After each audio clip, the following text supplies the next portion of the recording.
धर्मो रक्षति रक्षता, अर्थात आप धर्म की रक्षा कीजिए, धर्म आपकी रक्षा करेगा।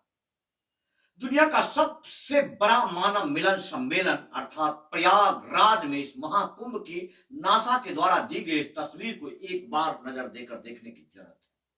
जरूरत है इसको देखकर महसूस करने की। और बीती रात हुए घटना में जिसमें सामान्य सी भगदड़ में धर्म के रास्ते में इतने बड़े मानव भीड़ में, जहां पर अंदाजा है कि लगभग 10 करोड़ आदमी प्रयागराज में थे, वहां पर एक समान भगदड़ हुई जिस भगदड़ का संपूर्ण स्वरूप की जिम्मेदार हम खुद होते हैं। हमारी मानवीय संवेदना चली जाती है, हम एक दूसरे के प्रति ये चीज नहीं महसूस करते हैं कि जिस धर्म के रास्ते में हम आए हैं वहां पर जीवन सर्वस्व रूप से ईश्वर के नाम समर्पित करके आए हैं, और हम वहां इस तरह धक्का मुक्की करते हैं, हम नियंत्रित नहीं होते हैं, हम प्रशासन को क्यों महसूस करते हैं। इसको समझने के लिए ये समझना होगा कि आज अभी जो वर्तमान में ही जो महाकुंभ लगा है, ये महाकुंभ ऐसा महाकुंभ 144 साल के बाद, मतलब हमको बहुत पीछे जाने की जरूरत नहीं है। हमको ये समझने की जरूरत है कि 144 साल पहले कुंभ में इसी तरह से भीड़ होते रहता था, और इसी भीड़ का स्वरूप था कि जब आजाद भारत में पहली बार, आजाद भारत में जब पहला कुंभ लगा 55 में, तब उस समय के तत्कालीन प्रधानमंत्री जवाहरलाल नेहरू की आने की सूचना मिली, खबर मिली कि प्रयागराज में कुंभ स्नान के लिए पंडित जी आ रहे हैं, और 1000 से ज्यादा आदमी भीड़ और भगदड़ में धर्म के रास्ते पर शहीद हो गए। हमको वहां से सोचना है कि हमको ये जो आस्था विश्वास का जो जन सैलाब है, ये जन सैलाब किसी सरकार और व्यवस्था का मोहताज नहीं है, बिल्कुल नहीं। सरकार आज आह्वान कर रही है कि आप यहां मत आइए, और फिर जितने लोग गए वो तमाम लोग सरकार के बुलावे से नहीं गए थे। उन जाने वालों में से 99.9% वो लोग हैं जो ना आपके टीवी को देखते हैं, ना आपके मोबाइल के समाचार को देखते हैं। वो लोग तमाम वो हैं जो ईश्वर को देखते हैं, जो प्रयागराज को अपने दिल में तीर्थों का राज बना करके रखते हैं। हमेशा से उनके मन में सिर्फ यही रहता है, उनको पता होता है कि वो वहां जाए और इस धर्म का लुत्फ उठाए, जिसके वजह से आपको नासा जैसे प्रतिष्ठित संस्थान, जो कि दुनिया का जाना माना संस्थान है, वो सैटेलाइट से इस प्रकार की तस्वीरें देता है।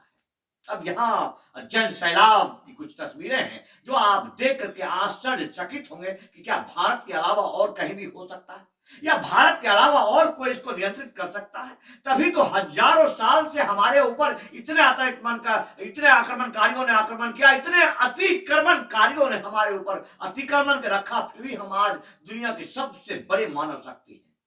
दुनिया के सबसे बड़े मानव शक्ति। वहां पर भी अगर हमें अपने देश, हमारे राष्ट्र, हमारे धर्म पर लोगों को विश्वास नहीं होता है, तो मुझे लगता है उन लोगों को ना तो राजनीति करने आता है, ना अपने धर्म की रक्षा करने आता है, ना राष्ट्र की भावना को समझने आता है, जो कि सिर्फ और सिर्फ ये देख रहे हैं, जो ये कह रहे हैं कि यहां सरकार ने व्यवस्था नहीं किया। हम सरकार अर्थात लोकतंत्र,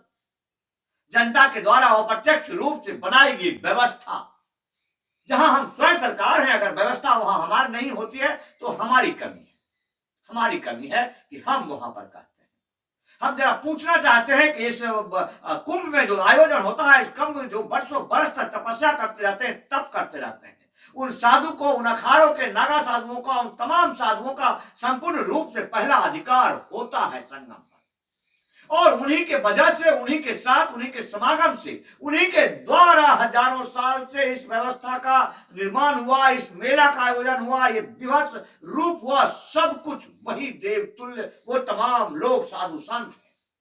और इससे पूर्व भी तमाम जो लोग भी गए थे, हम बड़े बुजुर्गों से सुनता है, या हमारे माता पिता 3-4 बार कुंभ स्नान किए हैं, और हर कुंभों में वो जाते थे तो हमें बताते थे कि हजारों हजार की संख्या में अपने स्वयं नहाने के लिए नहीं कूदते थे। वो इस रट रहते थे कि ताकि उस रास्ते से ये साधु महाराज नागाओं का जत्था गुजरे और उनके चरण रज से हम लोग अपने आप में विभूत हो। लेकिन एक नई प्रकार की प्रवृत्ति चली है, जहां पर आप तमाम उन लोगों को, जहां पर से प्रतिबंध होता है, जहां पर से नियम लागू होता है, वहीं से अपने आप को प्रतिबंधित महसूस करते हैं। जहां पर आपके संपूर्ण रूप से आपके अधिकारों का हनन होता है, वहां आपको तनिक भी महसूस नहीं होता है कि यह हमारे ऊपर शोषण हो रहा है। लेकिन जहां पर साधु संतों के लिए रास्ता दिया जाता है, जगह दिया जाता है, वहां आपको महसूस होता है कि यहाँ पर जो है VIP प्रोटोकॉल लागू किया गया है।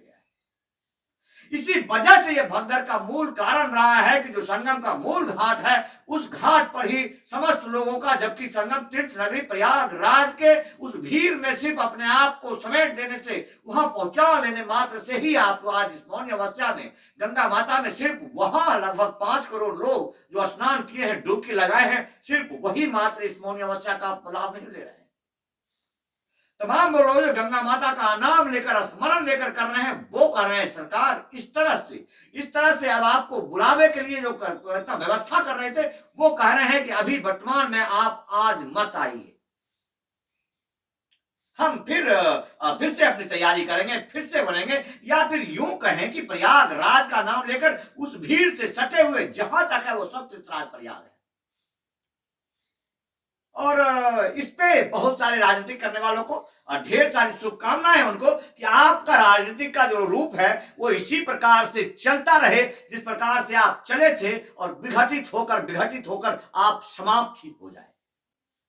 इस विचारधारा की अगर राजनीतिक होगी, तमाम लोगों को इस महाकुंभ से, जो दुनिया में एक अलग किस्म का जो मैप खींचा है, यहाँ पर जो सैटेलाइट से ली हुई तस्वीर है, मुझे नहीं लगता है कि हजारों साल तक ये तस्वीर कहीं खत्म होने वाली है। इस प्रकार की तस्वीरों का अगर हिस्सा है, अगर गौरवान्वित नहीं होने के बजाय आप इस पर कटाक्ष करते हैं, टीपा टिप्पणी करते हैं, तो आपके बुद्धि की बलिहारी है और धर्म के प्रति नहीं, राष्ट्र के प्रति भी घात है ये। फिर भी आपको ढेर सारी शुभकामनाएं हैं, ढेर सारी आभार व्यक्त करता हूं कि आप कम से कम इस माध्यम से ही सही अपने प्रवृत्ति को दर्शाते तो हैं, कटाक्ष तो कर रहे हैं।